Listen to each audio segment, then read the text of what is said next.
Corvette acaba de lanzar una nueva bestia y no se trata de una versión más, sino que la podemos calificar como Hypercar. Cuenta con 1280 caballos, acelera de 0 a 100 en menos de 2 segundos. Es que ojo a lo que estoy diciendo, y el cuarto de milla en menos de 9 segundos. O sea, es que es una auténtica barbaridad los números. Números de auténtico Hypercar. Así que sus competidores más directos son el Ferrari F80, el McLaren W1 y a ver si Porsche saca su Hypercar, que estamos aquí todos esperando con el reloj a ver cuándo lo sacan. Así que sí, por specs, por timing, entra perfectamente en la Santa Trinidad. Un Corvette. Vamos a verlo porque es que es una locura lo que han hecho. Pero antes que nada vamos a darle un repasito a la familia Corvette, ¿no? Cómo está seccionado por gamas de menos potente a más potente, de hermanito pequeño a hermanito mayor. A ver qué tenemos. Pero antes, ya que estás, obviamente, pues échate un like, ¿no? Hay que crear una comunidad más grande, así que por favor, dale like, suscríbete y pásaselo a tu tío, que le gusta la mecánica, seguro, venga. El más básico de la familia es el Corvette Stingray, que recordemos estamos en la generación 8, el C8, que bueno, de pequeño no tiene nada porque cuenta con 508 caballos, 630 Nm provenientes de un V8 atmosférico de 6.2 litros, que sabéis que los americanos, pues bueno, si hay que derrochar algo es gasolina y los árboles que les den por culo, o sea... Bueno, nada nuevo. Conocido este motor como el LT2. Por delante de este Corvette Stingray tenemos el Corvette E-Ray, que cuenta exactamente con el mismo motor que el anterior, pero en este caso tenemos un sistema híbrido en split, que más tarde lo comentaremos más en profundidad, con el que desarrolla un total de 655 caballos y 800 Nm, reduciendo así el 0 a 100 en un segundito menos. Antes lo hacíamos en 3,5, ahora en 2,5. Ya estamos en números que, joder, no están nada mal. Pero es que aún faltan dos más. A este cabezón se le ha olvidado un hermanito y es el Z06, justo el del medio, que por potencia está entre el E-Ray y el ZR1. Cuenta con el motor LT6, un V8 atmosférico de 5.5 litros con cigüeña en el plano de 670 caballos y 624 Nm. Motor con el que se basará el ZR1 para hacer el suyo propio, el LT7, que es como este, pero con buenos chetos. Aquí ya tenemos al tercer brother, que este brother ya va al gimnasio porque es nada más y nada menos que el ZR1, enfocado directamente a pista. Cuenta con un V8 pero no tiene nada que ver, este es el LT7, que quiere decir que es un bloque de 5,5 litros Twin Turbo que desarrolla 1064 caballos, o sea, nos vamos ya a las 4 cifras. 1122 Nm, eso sí, sin ninguna electrificación. El E-Ray sí que lo tenía, que era el hermanito de en medio, pero este nada, todo motor, todo full turbo. Y es una locura que un motor de combustión genere 1000 caballotes, de serie, o sea... A los de Corvette también se les ha pirado aquí. Y obviamente acompañada de una aerodinámica de competición a cascoporro, junto, eso sí, atentos, con un cigüeñal plano, cosa que los anteriores hermanitos no contaban. Y pasamos radicalmente de un sonido americano, de un gorgoteo gordo, a un finito sonido italiano espectacular. O sea, los motores italianos, sabéis que para mí es el sonido preferido de cualquier motor. Y en este caso al ZR1 han incorporado este cigüeñal plano que lo hace sonar de manera, o sea, es que es una barbaridad. ¿Y ahora qué pasa? Pues que falta un hermano aún más, que es el recién, o sea, lo acaban de sacar hace 2 semanitas y lo que ha hecho Corvette es un mix, coger ese motor LT7 de 1000 caballos que incorpora el ZR1, pero es que además han incorporado el sistema híbrido que tenía el E-Ray, por lo que ahora contamos con 1000 caballos del motor térmico y además los 169 caballos que teníamos del motor eléctrico que tenía el E-Ray, en conjunto más de 1200 caballos. Por eso os decía lo de la Santa Trinidad, o sea, es que, bueno. Este es el nuevo ZR1X. Y en cuanto al sistema híbrido, hay bastantes cosas de las que hablar. A la gente cuando le dices, pues mira, tengo un coche que tiene un sistema híbrido, piensa en su cabeza, eléctrico, no suena, shit, es una auténtica basura. Y sí, tu coche acelera de 0 a 100 en 5 segundos, pero tienes una cosa que pesa 2 toneladas. No es el caso. Esto se trata de un sistema híbrido americano. ¿Qué quiere decir? Que esto no está como un sistema híbrido europeo, que le ponen una batería gigante para hacer más kilómetros, contaminar menos en la ficha y que no les cobren a las empresas por contaminación. No es nada de eso, sino que esto está para correr más.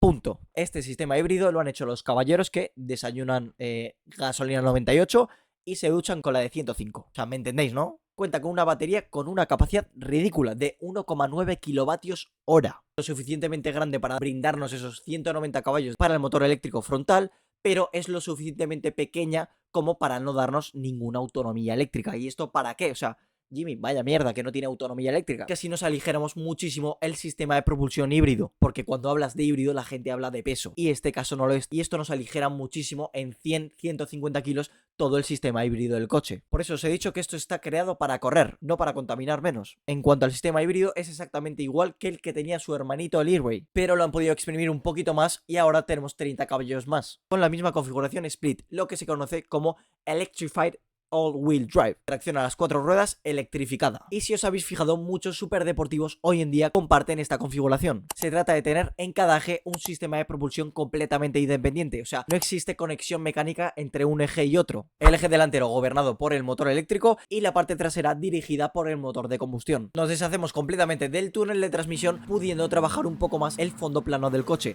Además que junto con la batería esta pequeñita, seguimos reduciendo el peso total del coche, cosa que por ejemplo al Lamborghini Revuelto no le pasa, es casi lo contrario. Primero cuenta con un V12 que es una auténtica brutalidad, pero pesa lo suyo. Pero es que además le han metido 3 motores eléctricos y claro, para que esos motores te den esa potencia necesitas una batería que te brinde esa potencia y por lo tanto la batería del Revuelto creo que es 2 o 3 veces más grande que la de este Corvette. Y al final todo esto se nota en el peso total del vehículo. El Revuelto creo que pesa sobre las 2 toneladas. Y este Corvette ZR1X aún no nos han dado el peso específico, pero yo apostaría entre 1700-1800 kilos.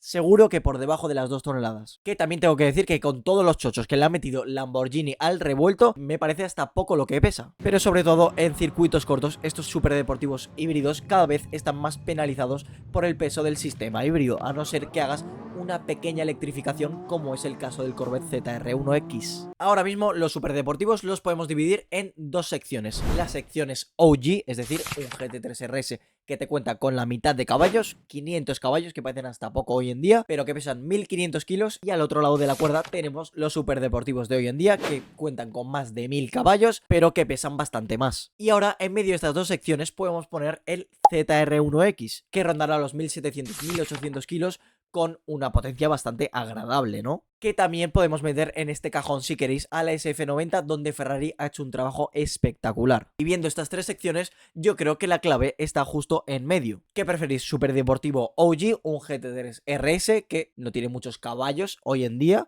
pero que es un coche espectacular porque pesa entre poco y nada, o un Lamborghini Revuelto con más de 1000 caballotes, superdeportivo OG o superdeportivo de hoy en día? Pónmelo en los comentarios. Otro punto muy importante a comentar de este sistema híbrido y es que se corta a los 260 km por hora. En ese momento el motor eléctrico dice, bueno, aquí te la aspiras, y continuamos únicamente, entre comillas, con este V8 Twin Turbo de más de 1000 caballotes. Una desventaja de esta configuración split es que, claro, si decimos adiós al motor eléctrico, nos quedamos sin tracción a las 4 ruedas. Cosa que es un puta domin grande, es una buena bromita, pero realmente esta velocidad solo la vamos a alcanzar en grandes rectas, así que en teoría no habría ningún problema.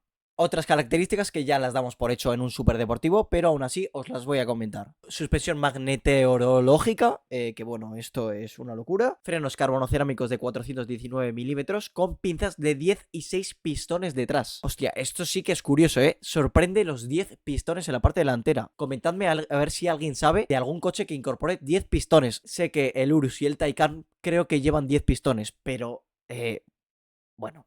datazo increíble. Ay, se me ha olvidado la caja DTC Dual Clutch de 8 velocidades. Ahora vamos a compararlos con sus rivales, con los protagonistas de la Santa Trinidad, y ver si realmente son competencia directa. Empezamos con el Bambino Ferrari F80 V6 biturbo de 900 caballos con 3 motores eléctricos, desarrollando un total de 1200 caballos, tracción a las 4 ruedas con un peso de locura, 1525 kilos en seco y un máximo downforce de 1000 kilos. Una brutalidad de coche. Seguimos con la marca británica McLaren W1 V8 biturbo de 928 caballos, que con el motor eléctrico de flujo axial obtenemos 1275 caballos y 1340 Nm. Tracción trasera con un peso de 1400 kilos y de nuevo una tonelada de downforce. Los datos de carga aerodinámica, cada fabricante lo pone en una velocidad específica, pero estos de una tonelada suelen ser por encima de los 250 km por hora, o sea, 250, 300, por ahí van los tiros. Y ahora viene el americano, el bebedor de gasolina, Corvette ZR1X, el V8 biturbo de 1000 caballos, que junto al motor eléctrico alcanzamos los 1250 caballos, tracción a las 4 ruedas y con un peso hemos puesto de 1750 kilos, que aquí sí que se nota la ausencia del monocasco de fibra de carbono, cosa que el resto de sus compañeros compañeros sí que cuentan. La carga aerodinámica para el americano son 544 kilos, o sea, justo casi prácticamente la mitad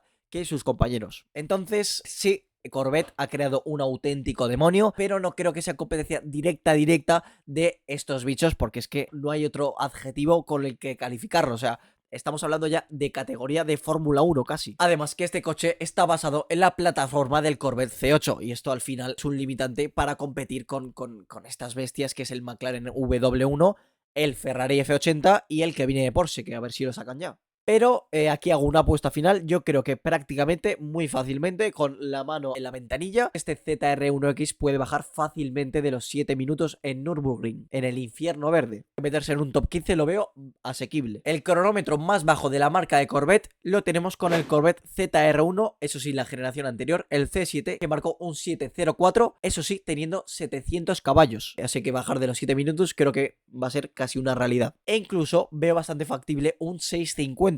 Y estar compitiendo con un GT4 RS, el GT3, el Huracán Performante o el GTD de Mustang. Veremos qué tiempo marcará esta bestia, pero que desde luego ha dado un toque a todas las marcas de superdeportivos. Bueno, pues hasta aquí el repaso rapidísimo del nuevo ZR1X.